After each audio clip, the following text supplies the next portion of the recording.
Ladies and gentlemen, from It Takes Guts, please help me welcome to this stage Jessica, Bracy, and Tami Fandrei.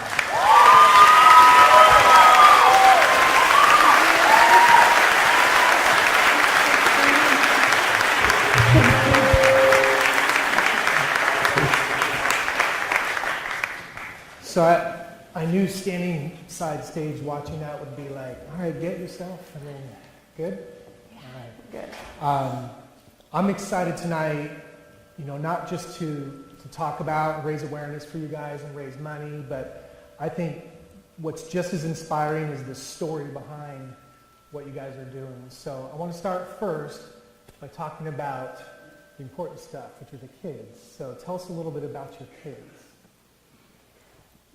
Well, I have Madeline, who's 16 now. At the age of 9, she got a viral illness that basically changed our lives and her life forever. She's actually in the audience back there. We call her Make a Difference Mad. Yeah, you can talk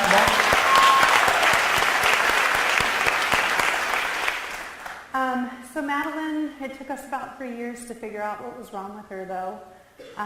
Nobody really knew, so we finally figured out 3 years into it, after everything shut down in her body, that she had an autoimmune disease, and we're treating it now. So she's kind of in remission these days.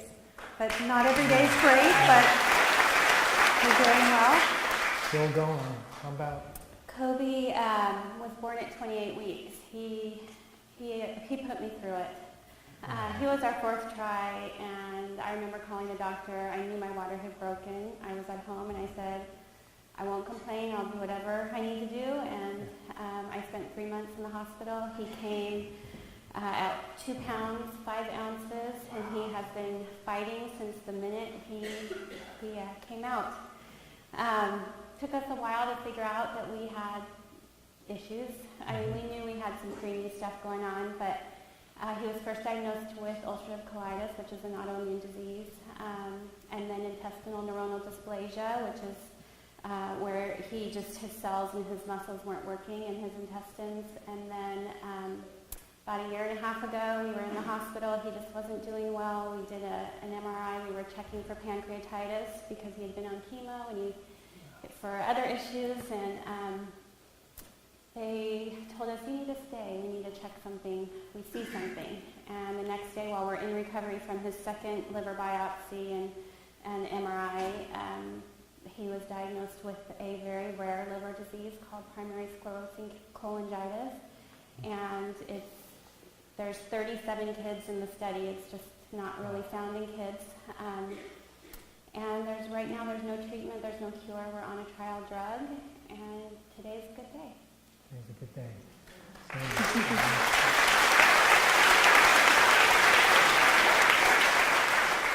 So, can you give us a snapshot into what a day's like for your kids? And I also, because it's not just the kids, it's you guys too. It affects your family, it affects your businesses, because you both own businesses too, right? So can you give us, what's that? I know there's no average day. That was my answer. Yeah, right. It depends on where we are in the cycle. There have been days that you wake up and you're dancing around. Literally, there was a day where we were dancing around and he fell on the floor.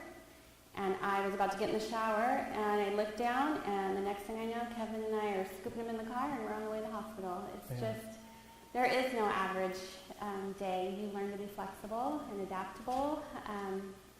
You learn to fit what you need to fit in wherever you are.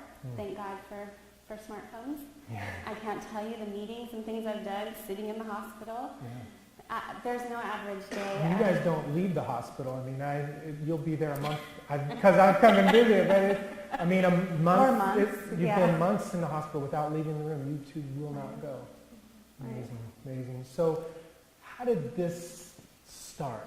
The dynamic. You look like sisters. Has anybody told you that? It's crazy, but. Thank you.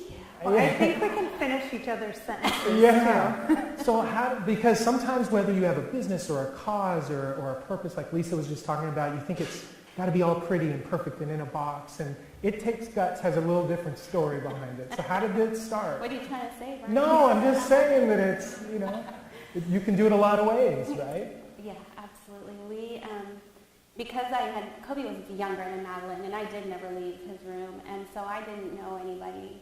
It was Kevin and I, and we just took care of each other, and meeting Tami was so huge and helpful for Kevin and I, just to have another family to bounce things off on, and we were literally on the phone. I want to say it was 2 a.m, and we've been talking about who's going to do something. Like, we need to do something. This is not acceptable.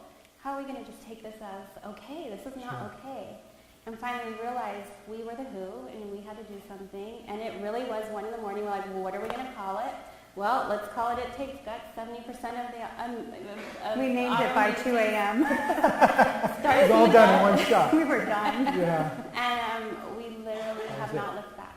And that was it. And you met in the recovery room, right? We did. Yeah, it's such a strange story. It was 2009, and Madeline had a surgery. Kobe had a surgery. It was a Sunday afternoon, which never have happened. It's hard to get doctors in on Sundays. But we met eyes across the room, and I thought, wow, she's there too. Oh, we've got a really bad situation too. And it wasn't till another year later, almost to the month, that the kids had back-to-back surgeries again. And they were a little bit more involved, longer hospital stays for both of them. And we found ourselves in that post-op room again, walking back together, and I just looked at her and went, I think we're supposed to meet. And that was kind of it from there. She sent me flowers. We were a couple doors down, and in the flower had her cell number. And as soon as I got that cell number, I was like, oh, someone else. Someone else. There's another mom. I'm not alone. And that's how it's been for 4 years. Ever since. Yeah. So what's the journey been like, starting It Takes Guts? Because you own successful businesses, and you just went for it, right? It was a little crazy. We actually did it without a lawyer. 42 pages of a 1023 form. I learned how to do it. We needed to save the money, but the thing is we had to have it right the first time. A lot of times nonprofits will submit their applications, they get bounced back, it's 3 months later, you get this, oh, you've got to change this. Well, we did it right from the beginning because I was serious. And we were planning events. We didn't have time. People were donating. We had a walk scheduled. We didn't even have our 501c3, and we were like, we had to have it by the end of the year. We had December 2012 was it, and we had our walk August, and actually gave the certificate to Jessica on her 40th birthday. It was I had to hold it a secret for 2 days, but we got it right off the bat, and we just hit the ground running. We have been working. You've done it all, like it said in the video. So what's been the most rewarding part? Because there's a lot of hard stuff that goes with what you do, but what's been the most rewarding part so far for you? We just did a Christmas party for the kids called Making Spirits Bright.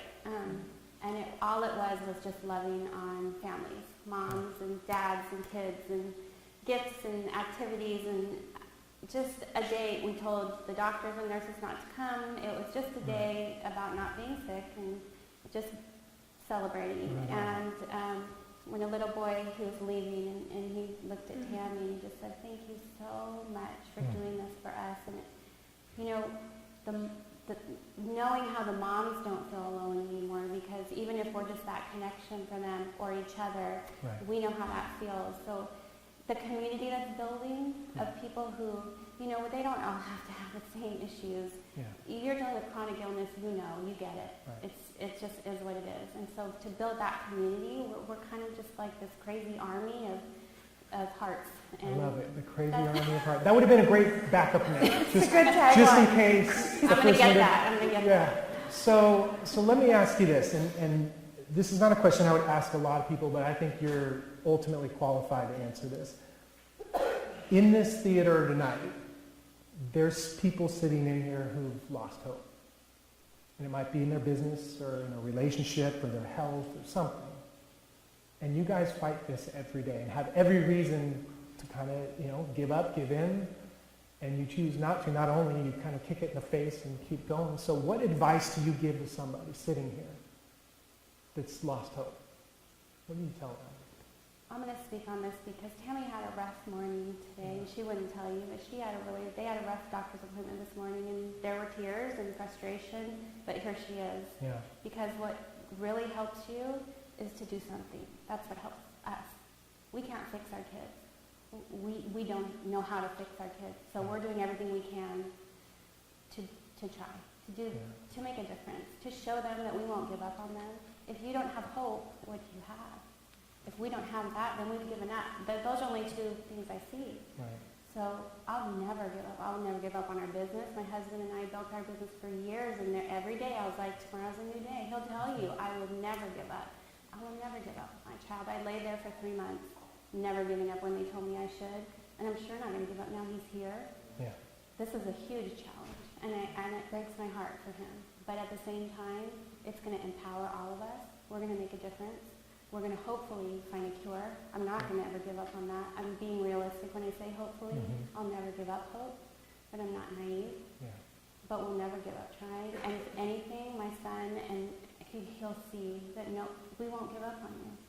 I want him to learn that, and I want other people to realize that if you don't have that, then essentially you've given up. Right. Can't ever give up. Can't give up. Can't give up. Even if impossible is No. nothing, you can't. Not Can't give enough. up. If we give up, we live in a different world. We don't live. Yeah, I appreciate that because people need to hear that. It goes over. Yeah, you can clap for that.